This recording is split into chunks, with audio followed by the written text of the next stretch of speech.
ഇന്നത്തെ റെസിപ്പി ഒരു മുട്ടച്ചോറാണ്, അതായത് എഗ് റൈസ്.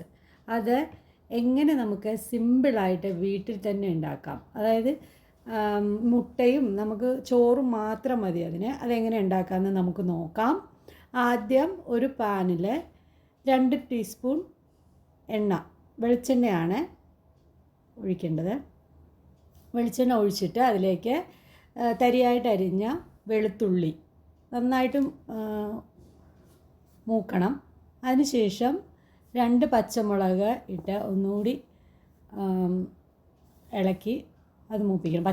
പച്ചമുളകിൻ്റെ പച്ചമണം ഒന്ന് മാറി കിട്ടുമ്പോൾ ഒരു സവോള, ഒരു മീഡിയം സൈസ് സവോള അതിലേക്കിട്ട് നന്നായിട്ട് വഴറ്റണം. സവോള കുറച്ച് വഴണ്ട് വരാൻ നേരത്തെ അതിലേക്ക് 1/2 ടീസ്പൂൺ ഉപ്പ് അതിട്ടതിന് ശേഷം നന്നായിട്ട് വഴറ്റി കൊടുക്കണം. സവോള നല്ല ബ്രൗൺ കളറാവുന്നത് വരെ വഴറ്റിക്കൊണ്ടിരിക്കണം. ഇടയ്ക്ക് സവോള ഇങ്ങനെ കടിക്കാനൊന്നും പറ്റില്ല. അത്രയും നന്നായിട്ട് സവോള കളർ മാറിയിട്ട് ഒരു ബ്രൗണിഷ് കളറാവണം, അതുവരെ വഴറ്റണം. അതിനുശേഷം ഇത്തിരി മഞ്ഞൾപ്പൊടി ഇട്ട് വഴറ്റിയതിന് ശേഷം അത് ഒരു ശകലനേരം വഴറ്റിയാൽ മതി. മഞ്ഞൾപ്പൊടി ഇട്ട് വഴറ്റിയതിന് ശേഷം അതിലേക്ക് ഒരു തക്കാളി, ഒരു വലിയ തക്കാളി, നല്ല പഴുത്ത തക്കാളി അത് ഇട്ട് കൊടുക്കണം. നല്ല പഴുത്ത തക്കാളി തന്നെ എടുക്കാൻ നോക്കണം, എന്നാലേ ഉള്ളൂ ആ റൈസിന് അത്രയും ടേസ്റ്റ് ഉണ്ടാവുള്ളൂ. നല്ല പഴുത്ത തക്കാളി തന്നെ വേണം. അത് തക്കാളി ഇച്ചിരി കൂടിപ്പോയാലും കുഴപ്പമില്ല, അതൊരു ടേസ്റ്റാണ്. അതുകൊണ്ട് തക്കാളി നന്നായിട്ട് വഴറ്റണം കേട്ടോ. അതായത് തക്കാളി ഒന്നും ഇങ്ങനെ കടിക്കാൻ കിട്ടരുത്. ഇങ്ങനെ തക്കാളി ഫുള്ളായിട്ട് വഴണ്ട്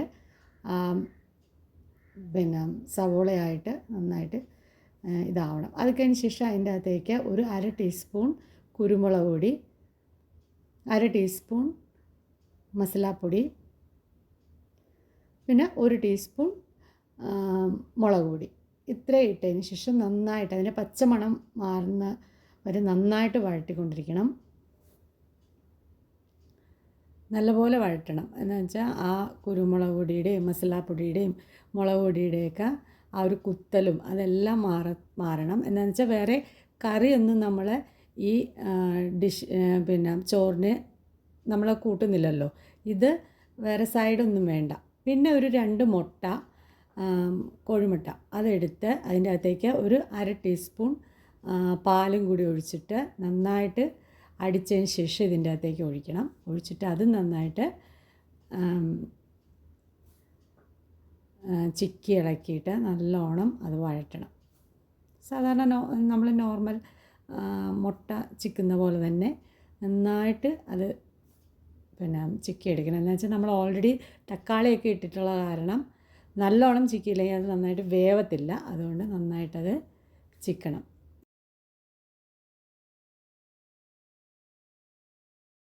നോർമലി നമ്മൾ എഗ് റൈസിന് സൈഡായിട്ട് കറിയൊന്നും കൂട്ടാറില്ല. പിന്നെ വല്ല റൈത്ത അങ്ങനെയുള്ള അച്ചാർ, പപ്പടം അതൊക്കെയാണ് നമ്മൾ ഈ എഗ് റൈസിന് അല്ലെങ്കിൽ കറി ഒന്നും വേണമെന്നില്ല. പിന്നെ അടുത്തത് ഒരു 1/2 ടീസ്പൂൺ പിന്നെ സോയാ സോസ്. ഇത് ഓപ്ഷണലായിട്ട് ഉള്ളൊരു പിന്നെ കാര്യമാണ്. ഇതിൽ സോയാ സോസ് ഒഴിക്കണമെന്ന് നിർബന്ധമില്ല.